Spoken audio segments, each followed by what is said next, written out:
Hello, welcome to Revenant Reads. I'm Vin, and today I have a special tag for you created by Gina Stanyer, and this is the top 10 reasons to love Star Trek.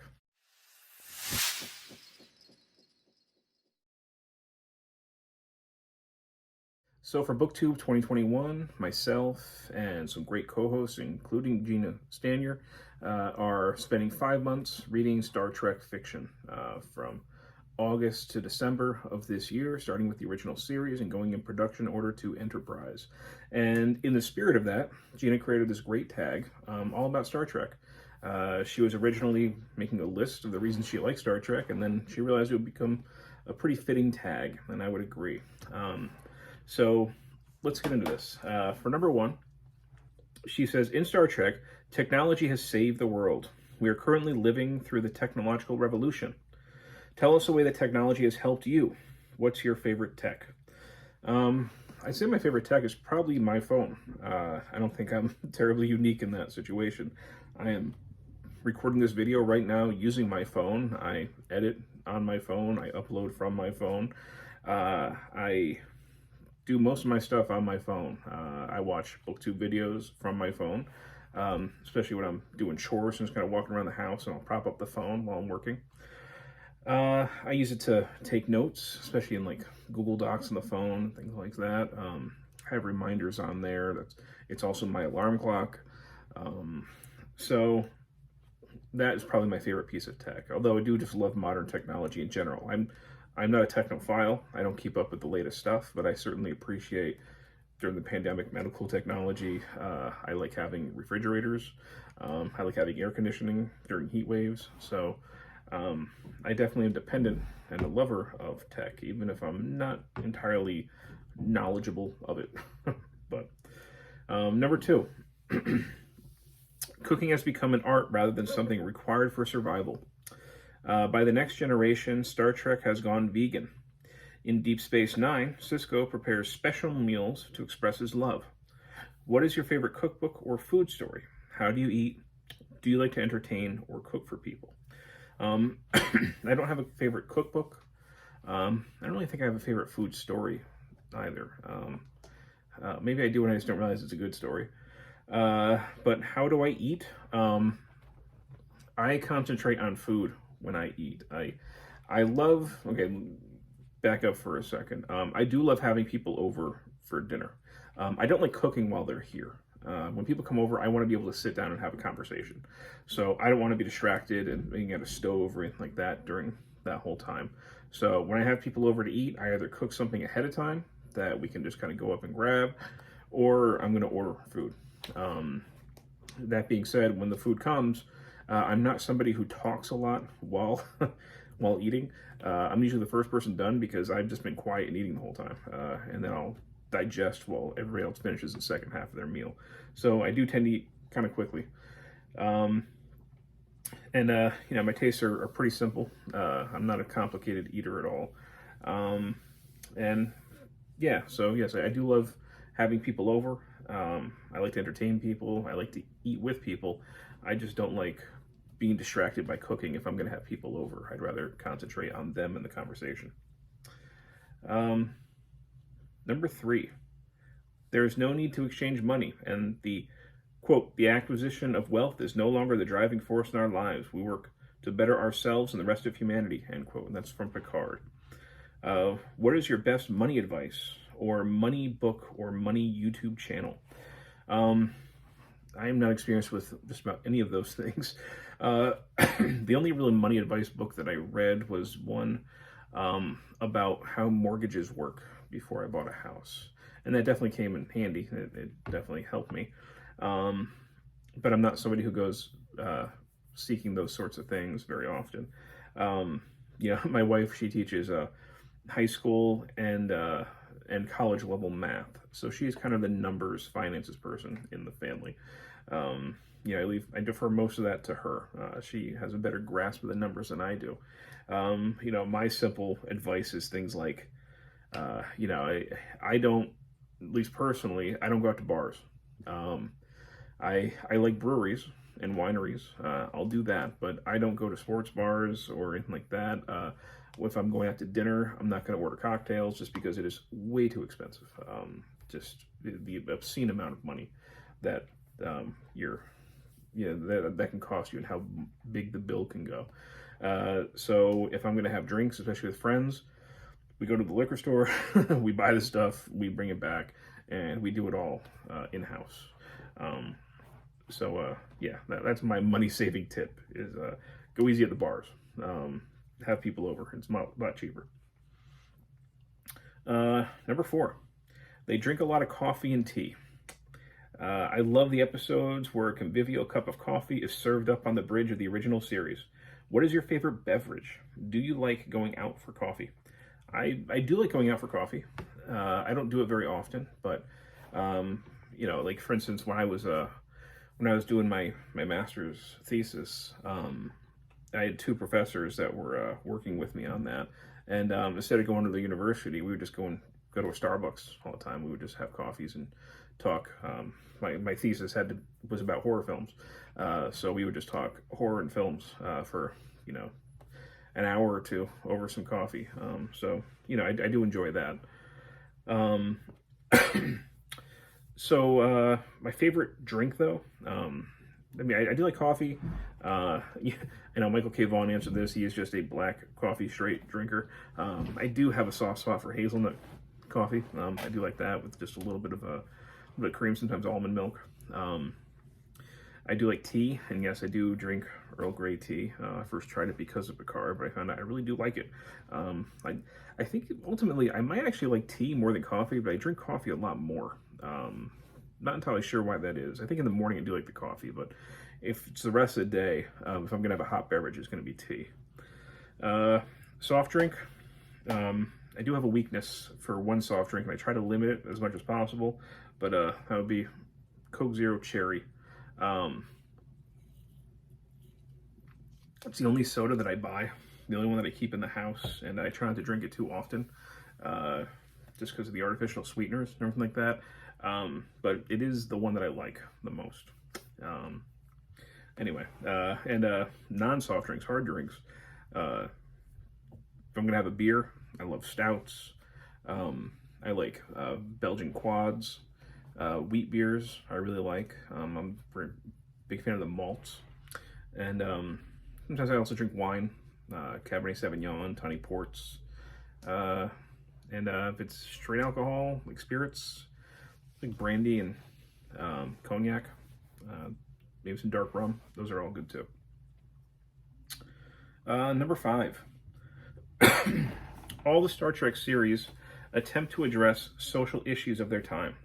What is your favorite book on a topic that is important to you? I am certainly in sympathy with the answer that Michael K. Vaughan gave about this, and has to do with certain logical scientific thinking, or the lack of that we see today, unfortunately. I haven't read the exact book that he had talked about, but there are certain causes. I am a political person, but I don't use social media for it. But I certainly pay attention to politics, and I vote. And one of the things that I do feel very strongly about is church-state separation. I do think that it is one of the most important things that the United States did in its founding, and it has allowed us to keep the freedoms that we have had for so long. And I think people can be very short-sighted about that, both the religious and, I think the non-religious pretty much get it, but there's many religious I know that don't seem to get how important it is to their own freedom to keep it. So one of the books that I like, it's things like this, The Separation of Church and State. This is a collection of primary sources, edited by Fourth Church, but it's basically excerpts and documents from the Founding Fathers that relate to church-state separation. There's certain things that, of course, you would expect to be in here, like Thomas Jefferson's Letter to the Baptists about the wall of separation of church and state, and also the Virginia Statute for Religious Freedom is in here. And we have things from John Adams and James Madison and George Washington, things that relate to the separation of church and state, and really showing that, that's how the founders understood it, that there was this wall of separation.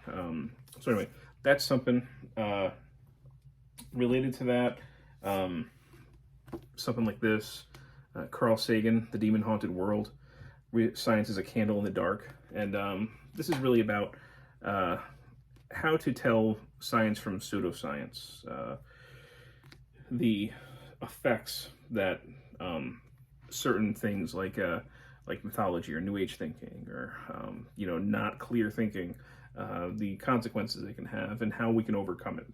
So this one was published in the 90s, but certainly I think still relevant, and I think related to the book by Michael Shermer, which Michael K. Vaughan talked about in his video. And another, of course, one that has been in many people's thoughts, another issue, has been the Black Lives Matter movement. And one book that I would recommend that I don't see talked about, but I do think was important to understanding some of the background to what's been going on with that, and that's The Condemnation of Blackness, Race, Crime, and the Making of Modern Urban America by Khalil Gibran Muhammad. And what this does is look at how the scientific study of crime ended up being linked to African Americans in often very pseudoscientific ways. But basically people using crime statistics against black populations, and sometimes in order to deny them the help that progressives were giving them in the early 20th century, that the progressive movement helping out white immigrants from Europe, but denying them to African Americans. And it really kind of goes into a lot of the background that we see as far as blackness being linked with crime and of course the effect that would have on a police force. So this deals with the early 20th century, but in the late 19th century, but very important, I think, background to understanding the roots of things that have occurred with police and African Americans, and of course the Black Lives Matter movement. So anyway, this is from Harvard University Press, so if anybody's interested in that, I would highly recommend this one. 6. Spock and Kirk have the best relationship on any show or series ever. Share a book with a unique or complex relationship, or share your favorite Star Trek relationship. Yeah, I don't read enough fiction, I think, to have come across too many unique or complex relationships that really stick out to me. As far as the series goes, so I can just kind of run down each series and talk about ones I like. For the original series, yes, I do like Kirk and Spock, that relationship, but also with McCoy. I think you really kind of need that trifecta to really appreciate everything that's going on. So sometimes, yeah, the Kirk and Spock relationship I like, especially in Amok Time. But I kind of also like the Spock-McCoy dynamic and the over time. I'm thinking about the relationship over time and how they come to understand and appreciate each other, especially even in the movies. For Next Generation, one of the things that sticks out to me when it comes to relationship is growth. So for me, for Next Generation, the relationship I like a lot is Picard and Q. Seeing Q go from this antagonist to something of a guardian or a protector or a guide, at least, for Picard over the series. So to go from encounter at Farpoint, where he's basically condemning and judging humanity, to helping Picard see how humanity can go forward in the series finale. And Q has some great episodes, especially there's the episode where he loses his powers and he's just mortal and he has to live as an ordinary mortal human being, which I think is a really good episode. So yeah, the Picard-Q relationship is probably my favorite in that series.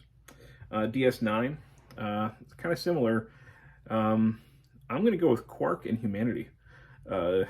Quark's relationship with humans, and culminating in the root beer speech in DS9, which I really like. And Voyager, I like 7 of 9 and the Doctor. Their relationship kind of together. I think at one point the Doctor kind of starts getting feelings for her, but they're both these kind of outcasts trying to find their way in the world, and I like that. And I also like the relationship between Tom Paris and old horror movies. Definitely appreciate that. And an Enterprise, T'Pol and Trip have a really interesting relationship. I like theirs. And I am a horror fan, so I'm going to throw out one more relationship that I love, and that's Tremors, Val and Earl. One of my favorite duos in horror cinema. So, anyway, those are my answers for that. Number 7, Star Trek has a wonderful style. Over the series, the uniforms and character style have evolved. Some have been hideous and some have been wonderful. Characters' hair changes. Hello, Chekhov's wig. Do you have a personal uniform? Do you have any fashion or style faux pas from your past? If I had a faux pas from my past, it's still here. I have not changed my style much in like 2 decades. Sometimes the beard is longer, sometimes it's shorter, sometimes the hair is longer, sometimes it's shorter. It doesn't really get any shorter than this, though. I usually, when I decide I need a haircut, it's like a month before I get it again. I just do not make that sort of thing my priority at all. You know, my uniform is plain t-shirts, often black, or plain kind of earth tone, or, you know, nothing ostentatious, nothing that really brings much attention to it. I like plain clothing. I don't like advertisements on my clothing, so I don't like big Nike symbols or anything like that. I don't want to feel like a billboard when I'm walking around. So brand recognition is not at all important to me. But yeah, in the summer, it's like black t-shirts and cargo shorts and sneakers. In the winter, it's loose-fitting jeans, and probably like a sweater or something like that. Or I do like a, you know, loose kind of fitting button-up shirts. That's also there. For work, I usually just have like a polo shirt on or a collar. Luckily, I work at a school that is not super strict when it comes to dress code. I don't have to wear a shirt and tie all the time, which is good because I don't have any air conditioning in my room. So it would be unbearable if I had to dress up every day and be inside the room and, you know, run around with a bunch of 12-year-olds. But yeah, very, very plain clothing. I kind of came of age in the 90s when it was, you know, loose-fitting blue jeans and flannel. And I was happy for that because I didn't like it when I was growing up, you know, a kid in the 80s and being forced to wear, like, you know, tight-fitting jeans, and I hated turtlenecks. I hated anything that was constricting. So yeah, I kind of went through a grunge era, and I kind of never really fully looked back. But anyway, that's my personal uniform. My favorite uniforms from the original series. Sorry, from Star Trek. I do like the original series uniforms from the 1960s, and I like actually the Kelvin timeline versions of those uniforms. I think those are actually pretty good. Not everything in those movies worked, but I did think that the aesthetics for the uniforms really worked well. I liked Next Gen uniforms season 3 on, when they weren't just the jumpsuits anymore and they were the 2-piece, and we got the Picard maneuver where he's fixing his shirt all the time. Those are pretty good, and I also like how that evolved into the movie era, where you had kind of the gray underneath and you know, more of a jacket. I really like that. The worst ones, I mean, other co-hosts have mentioned the motion picture is not a good look. You know, very pajama-like, and I'm not a huge fan of the movie for the original series uniforms. I don't think Michael K. Vaughan said that he also didn't like it, but Steve Donahue seems to really like those. I think they look okay, but they're almost too militaristic for me. They look too evocative of British imperialism, and it doesn't look like explorers anymore. I like something that kind of balances those things more. And yeah, the jumpsuits in Next Gen, the first 2 series, were not good either. The first 2 seasons. Number 8. Star Trek has spawned an era of cons and fan culture that supports individuals and brings us together as a community. What is your favorite TV show, movie, book, or author event that brings you together with your community? Well, of course, BookTube is the most obvious one. It's been terrific connecting with people from all over the world. You know, I think there is a sincere positivity with this community. And I'm thankful to everybody who, watches and comments, and I try my best to watch as many of those people's videos as well and leave comments. Sometimes I don't have enough hours in the day, but I do make an effort, and I feel guilty when I'm not able to. But it's a really good community. So far I've been very happy. I started doing this in I think at the end of January, maybe, or something. Maybe it was in February that I started, but I've been very happy with it ever since. I do go to a local horror convention every year. We didn't have it last year, but we're going to have it again this year, which is great. I bring my kids, and it's fun. I mostly go there to see like unique horror art and crafts that people are selling. They also have celebrities there signing. I'm not a big autograph person, so I just kind of go into the autograph room and I look at everybody, like, oh, that's that, and identify everybody. Then I'm good, and I start walking around again and seeing people's costumes and everything. And my kids actually have a good time with it too. They know it's all people in costumes, and it's fun. They have a really good time with it. And I have been to one Trek convention, only one. I would think, I'm not too far away from New York City. I mean, I can, hop on a train and be there in less than an hour and a half. You would think that New York City would have almost like an annual Trek convention. But no, there's like nothing around where I am, in my section of the Northeast. The biggest Trek convention, of course, is in Las Vegas, which is very far away from me. Except there was one exception. It was the 50th anniversary where there was a con in New York City at the Jacob Javits Center that we went to. My daughter was a baby. My son, he was small, but we got him Spock ears, and we had a good time with it. I expected it to be bigger, actually. It wasn't as big as I had hoped it would be, but it was still fun. We had a good time. We saw a panel with the women of Star Trek. So it was like Marina Sirtis was there, and we saw there was like 4 of them, which was nice. But that's the only Trek convention that I've been to. I would go to them every year if they're around here, but they're not, unfortunately. Number 9. Star Trek books have beautiful and weird cover art. Some of them do.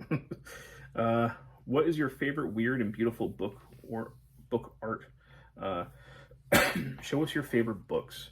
I was kind of going through my library. I couldn't find too many covers that I find myself looking at and think that's beautiful. They're all fine. They're nice. But certainly the Star Trek books, the other co-hosts have already said that the stuff from the 70s is awesome. Definitely the best cover art. Not the best Star Trek books, but definitely the best Star Trek covers. Those are fantastic. The book that I like aesthetically the most is one that I've shown before on this channel when this kind of question has come up. And I haven't read it yet. I'm gonna devote, I think, a month to just reading about Vikings next year.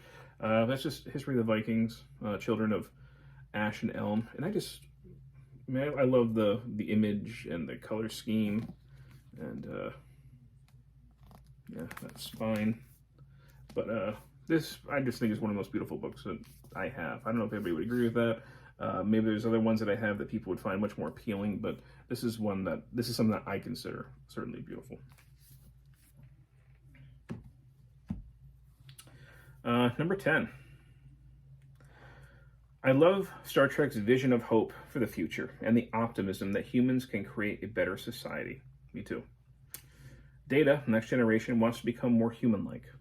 Are you a pessimist or an optimist when it comes to being human? What do you think, do you think we can make the Star Trek dream for the future a reality? About 5 or 6 years ago, if you asked me that, I would have been far more optimistic. Unfortunately, the last half of the past decade soured me a lot.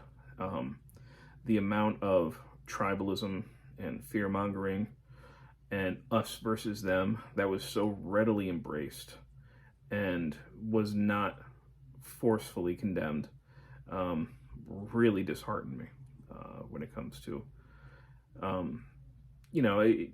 it soured, not too many personal relationships, only because I just kind of rode the wave.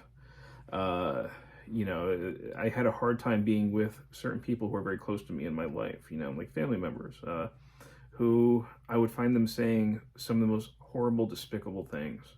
And I knew where this stuff was coming from. I knew where it stemmed from. And,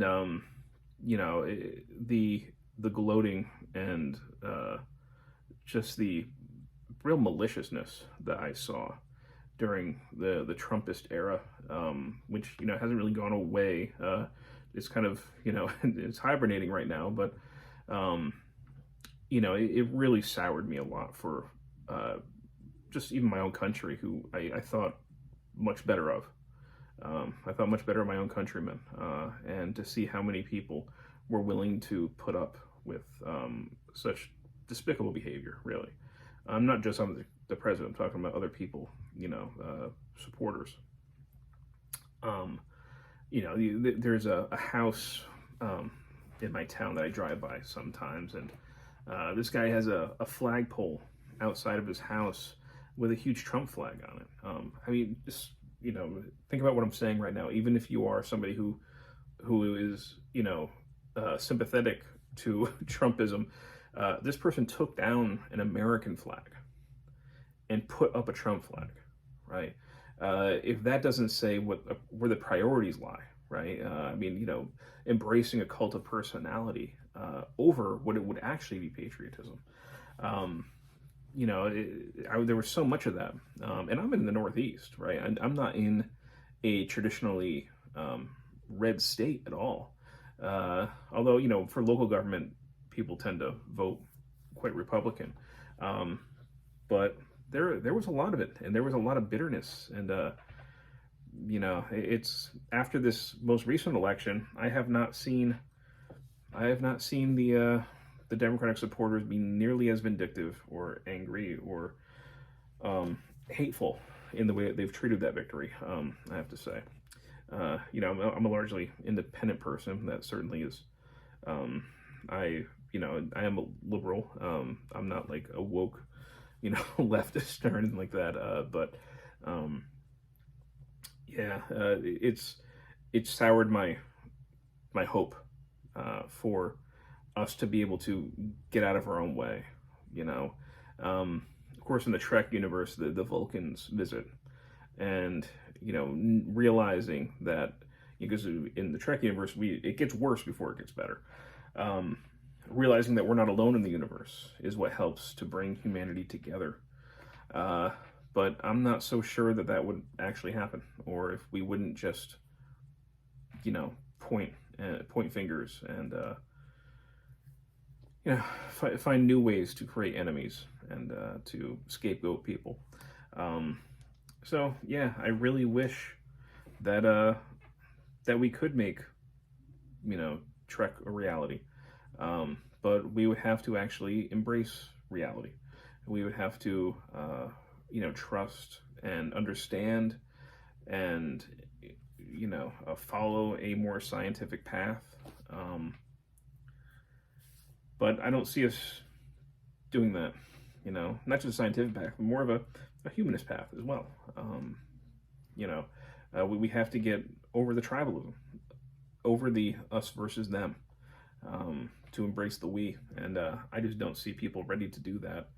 I try when, of course, there's people, like I just said, that were big Trump supporters, and that I hated what I was hearing and what I saw of them. But I always had to keep in my mind that they're more than just this. The thing that they're saying right now, that they're saying about people like me, not even realizing that they're saying it about me, right? Because they'll condemn people of certain political views or certain things on the political spectrum, and just outright say that they should be killed. Forgetting that I'm right here, and that I would be included in that mass execution. Comments like that, I would have to remind myself that this is not all this person is. This is a small part of ultimately who they are. And I know all the other great things that they will do. I know that they'll give the shirt off their back if I need it, right? That they will be stepping in at any point if I need help, right? Or if my children need help, or whatever it might be. But they couldn't see that at that moment. So we need to be able to see that. We need to be able to see similarities in people before we recognize differences, right? In the Star Trek universe, yes, there's aliens all over the place, but I think in the Star Trek universe, in Starfleet, when you see them, you immediately recognize what's similar before you recognize all those differences. And people have to do that. We have to get over the tribalistic impulses. And can we do that? Will we do that? I'm not so sure. Probably not. But sorry to end on a downer. But yeah. I don't know. I don't see it happening. But anyway, thank you to Gina Stanyer for creating this, for tagging me, and for being such a great co-host with me in BookTrek 2021.